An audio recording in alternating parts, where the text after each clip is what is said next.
Hey, I wonder if you remember this punch. This infamous night when Rocky Marciano fought Jersey Joe Walcott.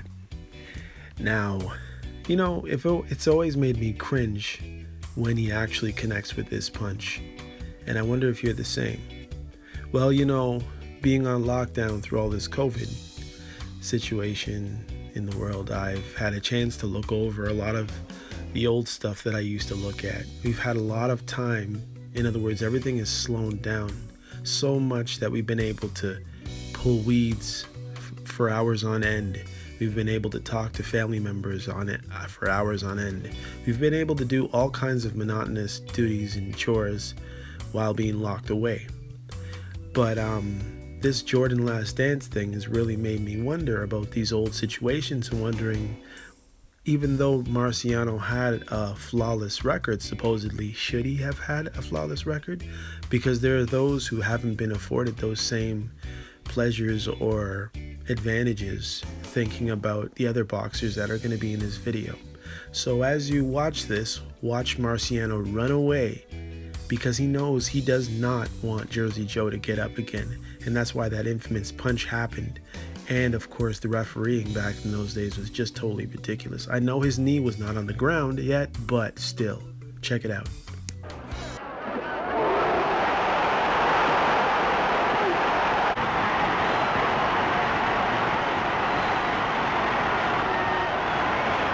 In slow motion, when Walcott is backed up against the ropes, it'll be seen that he's about to lead with a right when Rocky beats him to it.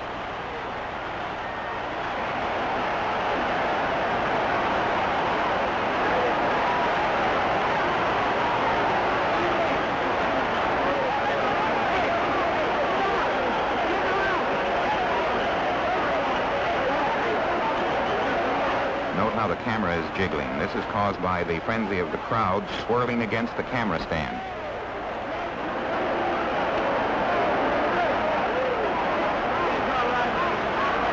Jones comes in and lands the right hand lead again, and a couple of left hooks. And Griffin's knee goes down, and Jones lands two punches after Griffin's knee was on the canvas. And now Griffin slopes forward, and Tony Perez starts the count. That was a foul. I don't know if Perez would call it. Question about it. Two punches while he was down. Not 1-2.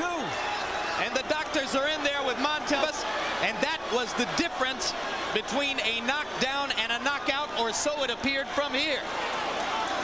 It was a definite foul. Foul.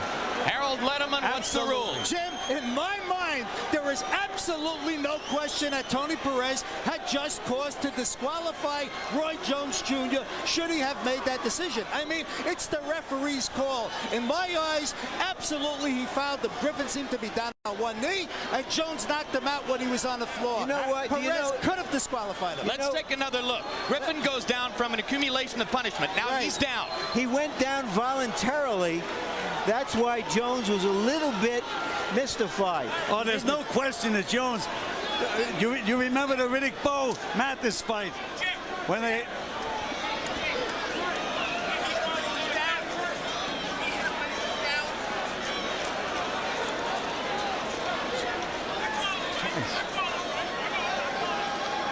All right, here's another look one more time at the finishing flurry.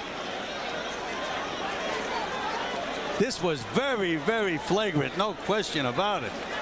Very flagrant. We are being told that Roy Jones is going to be disqualified and will lose his title. New Jersey State Commissioner I don't think Larry they have any Hazzard other is in the choice. ring. They have no choice. Can they overrule the referee? Well, Hazzard is the most hands-on commissioner in the country, no question about it. He's the one guy who's in chairman of a state commission who will get into the ring and confer with his referees about every decision they make. Now, this decision, at least in the eyes of Tony Perez, has already been made. The question is whether that man right there, Larry Hazzard, is going to reverse it. What do you think, Gil? What did Tony Perez do? Did he say it was a knockout? Tony Perez waved his arms to the side as if to indicate that the fight was over by knockout. But did he give it to, in other words, he thought Roy Jones won the fight? No. Larry Hazzard has just told us that a disqualification is coming. Oh, there's no question about it, Jim. Now that's where he hurt Montel Griffin. At this point, Griffin is wobbling and ready to go if Jones can get at it.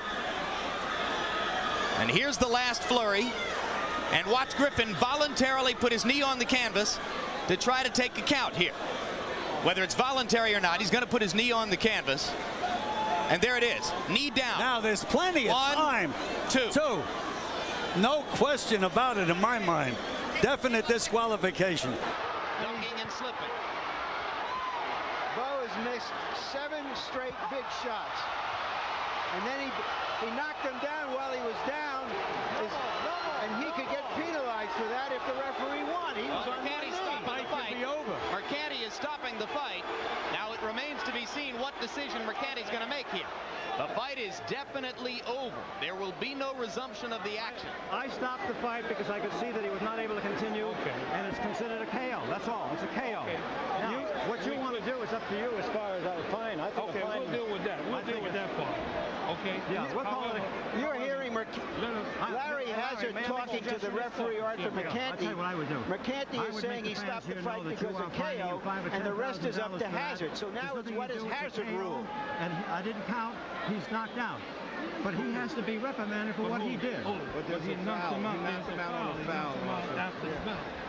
So here's what we're saying. Why don't we? Yeah, but the point is, we hit him after the bell. We had to determine. Do we feel that it was? I didn't think it was intentional. No, I didn't think it was intentional. He was in the stream. He was in the stream. He was in the mood. Unintentional. Yeah, he was in the stream. But he was down. It was unintentional. He was down. So we will go to the scorecards like it was a regular foul. Okay?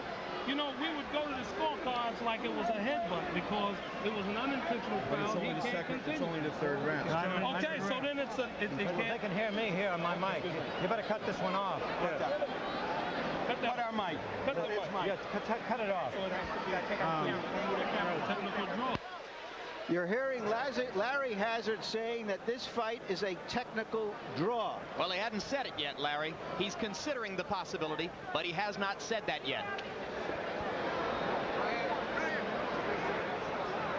We'll talk to all of these principals as soon as they make a decision.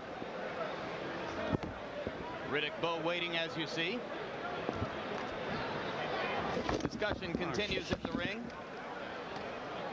It's not okay.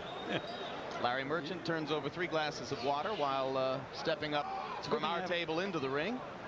Yeah, but I have a waterproof suit, Jim, so it's okay. It's the best waterproof tux on the market, isn't it, Gil? It certainly is. I figured I'd be working in the rain someday. They managed to get away from our effects microphone far enough that we can't hear the details of the conversation anymore. But we'll be talking to all 3 of the principals in this affair, including Mercanti, and I presume Larry Hazard once all of this has been settled. There's Buster Mathis Jr., and your mind goes to Buster Mathis Sr. sitting at home in Wyoming, Michigan, a man somewhat debilitated by a heart attack and a series of strokes, and I wonder how his heart is handling this one, Gil. Boy, this is really a tough one. And, you know, I'd like to see a replay of Buster Mathis on his knee and see how long before Bowe landed that punch. Well, we'll certainly see that. A further observation, Harold Letterman. All right. Wait a minute. He was getting up. He was getting up. Harold, I don't think you're open. All right. Larry's standing by right now with Larry Hazard. Larry Hazard, give us your ruling, please. And you hear the crowd giving its verdict. Everybody saw clearly that Riddick Bowe hit Buster Mathis Jr. when he was down. 3 rounds in the fourth round. Larry Hazard now describing his interpretation to Bowe's manager, Rock Newman. Here's the replay, Gil. And you can see Bowe trying to work on the inside. And Mathis just goes down to 1 knee. I mean, he really wasn't hit. He just decided to take a timeout. And that's when Riddick Bowe nailed him. But it was long after he was down on 1 knee. Another look at the damage being done by Bowe. Mathis voluntarily, it seemed, going to 1 knee as if he wanted to take an 8 count to clear his head. And then Bowe landing the blow that put him on his back. Now, it seemed apparent from the conversation we overheard previously that Arthur Mercanti's interpretation of this was that he was going to stop the fight because of Mathis's inability to fire back against Bowe. And he regarded the foul as a post-decision affair. Larry Hazzard does not seem to feel the same way. Down, and that wasn't right. And I went to the corner and I told him so. It's a no contest. Then it's no contest. Then it's no contest. I kind of think to solve the whole thing is fine him about $5,000 or $10,000. Well, we'll do about the fine. That's no contest. It was an intentional foul, and he was knocked out on an intentional foul. Okay. Can you just leave the news for a second? Excuse me.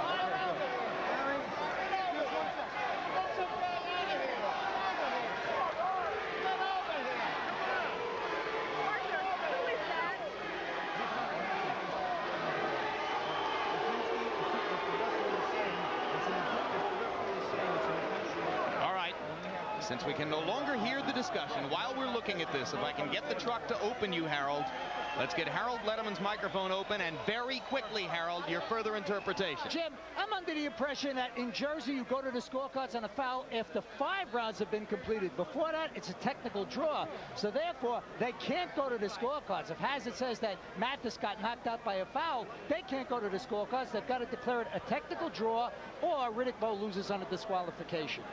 That is indeed the way the rule is written. And you see manager Brian Lee trying to explain to Buster Mathis Jr. what's going on. All right, let's take a look at the knockdown in regular speed and the events that surrounded it very quickly. You can see Bowe landing some fairly solid punches. And then Mathis was down on his knee. He was down at least 2 or 3 seconds, Jim, before. And Riddick Bowe just looked at him down on his knee and nailed him. I disagree. I don't think that's 2 or 3 seconds. I think that's maybe a second or a second and a half. I'll also say that in my own personal opinion, if Mercanti says he was going to stop the bout prior to that last punch because of the damage that was being done there, that would be seen as an enormously premature stoppage. I would have to say so, because most of the punches that Bowe was throwing were missing. All right, let's go to ring announcer Ed Darian for the official decision. Ladies and gentlemen, from the Convention Center here in Atlantic City, New Jersey, an intentional foul sustained to Principal Buster Mathis Jr. Therefore, the New Jersey State Athletic Control Board declares this bout a no contest. A no contest at 2 minutes and 11 seconds of the 4th round. No contest.